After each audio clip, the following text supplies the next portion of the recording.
We're here today with Rob Olson, who has agreed to do one of our little interviews here of our South Salem alum in anticipation of our upcoming reunion, which would normally be our 50th reunion. But of course, along with everyone else in our COVID 2020, we have waited until 2021 to celebrate our 50th reunion. And if you are interested in information about joining us for that celebration, you can find information at southsalem70.com. And they have started really fleshing out the information on that. The reunion is going to be the weekend of September 18th at Gilgamesh Brewery. And then on September 19th, we are going to have additional celebration at Willamette Valley Vineyards. And I think it's going to be a lot of fun. And I hope as many as possible will join us. So Rob, in kicking things off today, I think you've had some very interesting experiences throughout your life. Why don't you start by telling us a little bit about what you did when you first left South? Well, ironic that the reunion is going to start on September 18th, because when I left South, I went to the University of Oregon and lived in the dorms my first year with Spencer Beard, whose birthday is September 18th. Yes, and I know that because mine's September 16th, and I always call him Kid. So I lived in the dorms for a couple of years. Then I got a job as an RA in the dorms for 2 years. And got my degree in political science and decided not to do anything with that. So, well, I don't know if you did nothing with it. I'm sure that you did something with it, but what career did you pursue? Well, when I was in college, I was working the summers for the Oregon State Parks Division over on the coast. And I was pulling weeds on my hands and knees in South Beach State Park one summer. And lo and behold, here came another South Salem graduate who was a year ahead of us, Larry Sparks. And Larry was a cadet with the Oregon State Police. And he was driving a shiny Chevy Blazer and getting paid more money than I was for talking to girls. And he wasn't pulling weeds. So I thought that looked like a good summer job. I never envisioned going into law enforcement. I don't remember ever thinking that would be something I was interested in, but I did think it would be a good summer job. And I got hired the next summer and actually went back to Newport and worked in that same park for the first summer. And one of the great things about being a cadet with the state police is you could ride with the troopers in your off hours. We were sworn, we wore a uniform, we didn't carry a weapon, and pretty much we talk to people about, not spilling garbage in the parks and stuff. But we could do some traffic enforcement. There was one stop sign in this big park, and I was riding with another cadet, and we saw a vehicle run through the stop sign. So we pulled it over and talked to. There were 3 occupants in the vehicle. We talked to them, gave them a warning for the stop sign violation, and then we proceeded back into the main part of the park. And I turned to my partner and I said, we probably should have run that plate. And so we turned around in case something came back. And when we ran it, it came back as a stolen vehicle. First car we ever stopped. Wow. And the vehicle was gone. And so, dispatch wants to know, where's that vehicle? And so they had asked us about places to camp on the beach. So we went out to Highway 101 and started going down that highway and looking for this vehicle. And we found it, in fact, on a beach access road south of the park. And we notified dispatch, and they sent, the closest trooper was down in Florence. And so we picked a spot where we could watch it without being seen. And the trooper arrived and took this guy into custody. It was a stolen car out of Michigan, and he'd also stolen this elderly woman's credit cards and checks. And the other 2 people in the car, one of them was a criminal justice major back in Michigan, and they had been hitchhiking and didn't know this guy at all. Oh, so that was an interesting start. Wow. Yeah, that is a pretty big start for just a cadet, huh? Yeah. Yeah. So I did. I worked as a cadet 3 summers, 2 summers in Newport. That started to include beach and park patrol, and then I went up to Tillamook, and then I got asked to come on in the fall season as a game cadet. The game division with the state police. They're the game wardens for the state, but they are also fully sworn police officers. So that was a real education. Went up to Tillamook for a fall hunting season and salmon season. And they used to send me out fishing with a badge in my pocket and plain clothes to catch the salmon snaggers when the fish would come up the first rain of the fall, and then they'd get bunched up in the rivers. And since they weren't interested in biting for baited hooks, the people would try to foul hook them, and that's illegal. And I caught a lot of people, and glad I lived through it. So, did people pretty resistant to having you stop them, or they couldn't believe that anybody that was that bad a fisherman could possibly be a game officer? So I fit right in there. And I remember one time I was on the Miami River outside of Tillamook, and I think my sergeant knew what river I was on, but I had no radio, no gun. I was in my own private little car, and I caught a group of about, 5 of them had attempted to snag, but there was a bigger group of about 15 people. wow. And I'm writing out these tickets. I seized their fish, I seized their fishing equipment, and I'm writing out these big tickets on this bridge. And I remember somebody saying, "I wonder what would happen if somebody got wet." Oh gosh. Well, that wouldn't be good. And so I wrote the tickets and got the heck out of there and lived to tell about it. Decided it was time to take off. That's right. Wow. But in the process of working as a cadet, all that time where I got to ride with troopers, and I saw how people could use their own style to do the job, I just got hooked, and ultimately decided that I wanted to live in Eugene, which with the state police, you couldn't choose your station at that time. And I was more interested in getting into investigations, and that would have been difficult with the state police. So I ended up going on with Eugene Police in August of 1976. Mm-hmm. Worked a couple of years patrol on Graveyard, and then put in for an opening in the interagency narcotics team in 1978, and surprisingly got selected and did that for a couple of years. And that at that time, that unit was like street level narcotics investigations, and I enjoyed it, but I got a little burned out by doing that. That had to be pretty stressful. It was interesting. We got back then, you got pretty dirty. I grew the hair out, and then the scraggly beard, and told my parents now they're paying me to look like this, And I actually met my wife. She was a secretary for the investigators in the district attorney's office, and the team that I was on worked out of the district attorney's office. It was an interagency team, and anyway, so I looked pretty bad when she first met me, but I went back to patrol for a short time and cut my hair, and she told me she had a new boyfriend, and fortunately it was me because I cut my hair. And but like another year later, a sergeant came to me and said, we're putting together our own drug team, and we're going to do larger scale investigations, and we want you to come do it. And I ended up doing that for like four more years. So that was a lot of fun.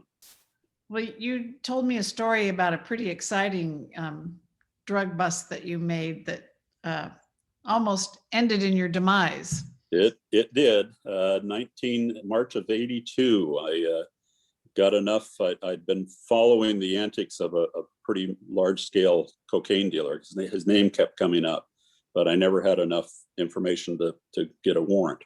And finally, one day I did, and we served it, and the front door was ajar, and I yelled police officers with a search warrant. We went inside, and I kept yelling that, and I was the lead, and I went up the stairs in this nice house in South Eugene.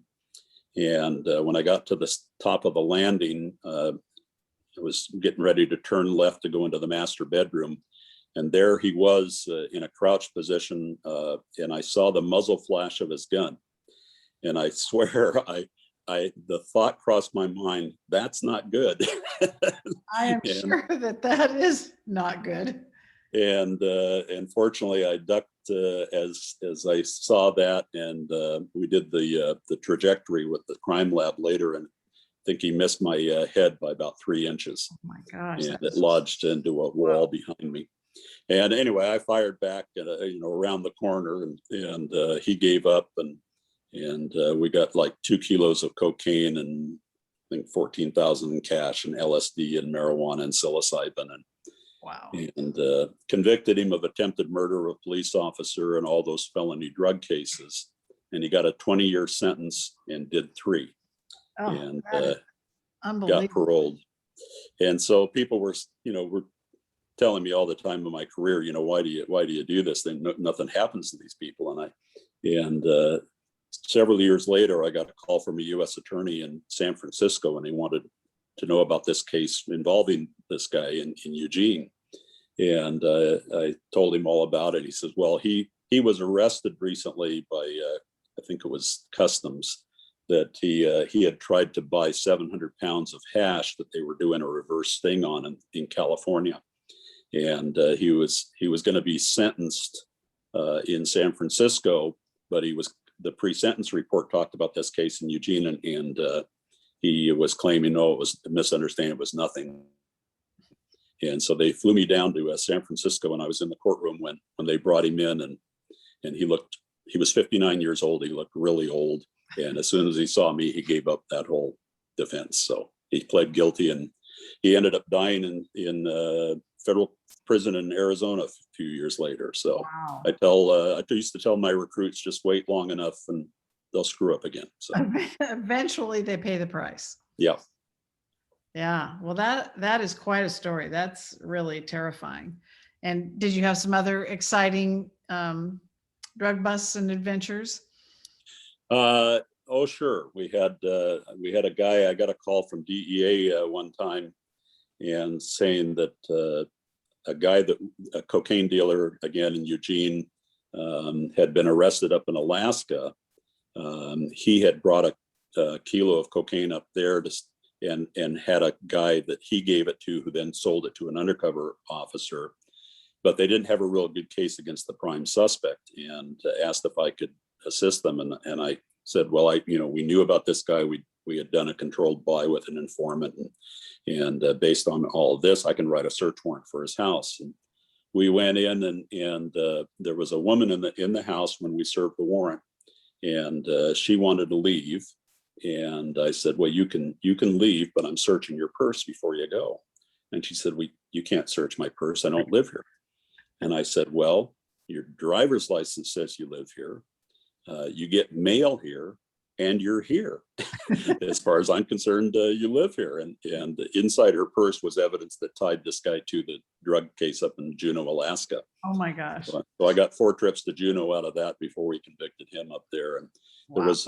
there was a thing called a motion to suppress that defense attorneys like to file, saying that my warrant was invalid, my affidavit was invalid, and said that I had wiped my bottom with the Oregon, Alaskan, and U.S. Constitution.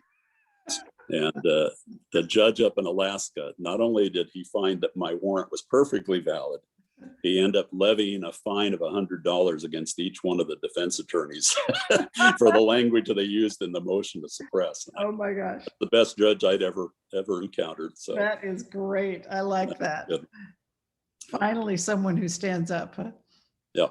That's great. And then other things I did, I was a hostage negotiator for 20 years. Wow. A lot of call outs.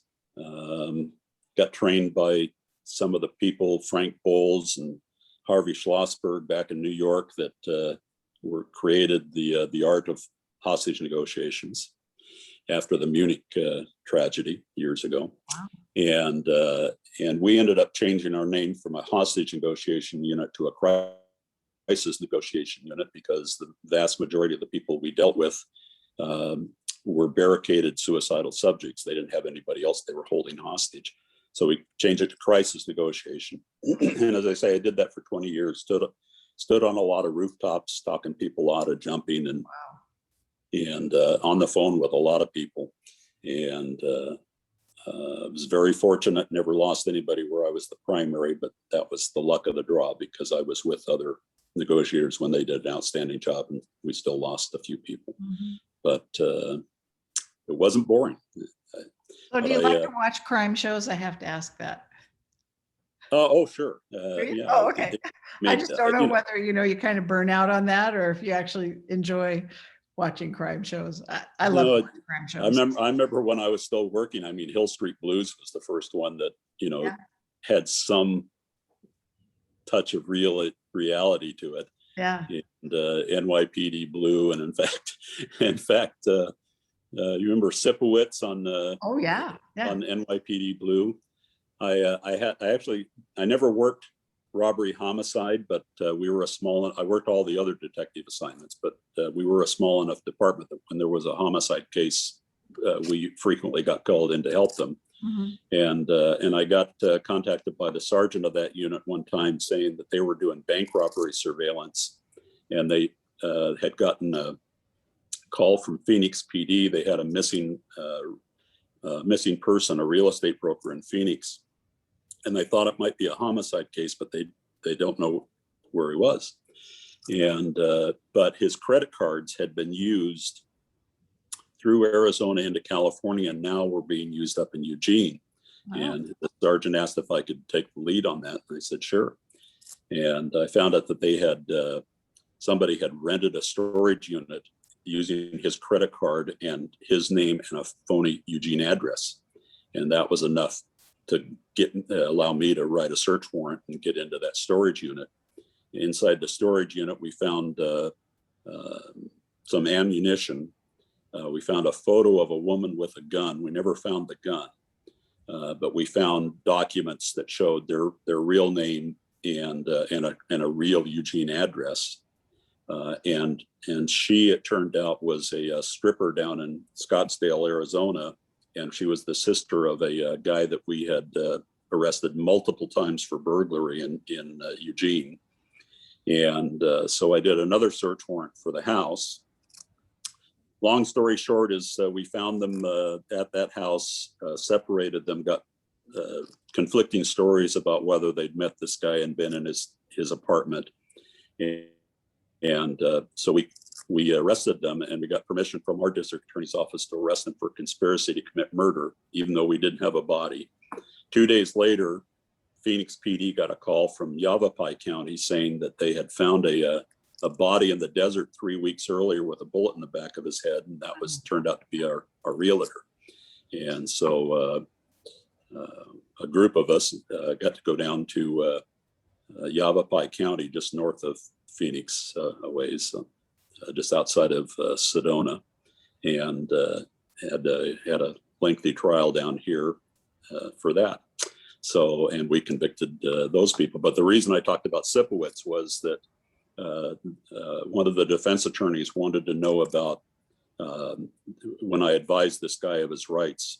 And I said, well, I used this card that I carry, and I advised him of his Miranda rights. And then he said, and then what did you say next? And I, said, having these rights in mind, do you wish to proceed, kind of thing. And he said, well, look at the back of the card. There's another thing about do you want to proceed without an attorney? And he said, did you read that? And I said, no. And he said, well, why not? And I said, well, it's not required by Miranda. This card was put out by our district attorney's office, and the legal advisor from the DA's office said, you don't need to read that part. and he said, well, why else wouldn't you want to? And I said, well, I didn't want him to lawyer up. And the jury cracked up, and I knew at that point I'd won them over. And the judge allowed that statement to come in. So that's that was great. fun. Yeah. That's great. Well, that's wonderful. So now you're retired, and you live in Arizona, is that right?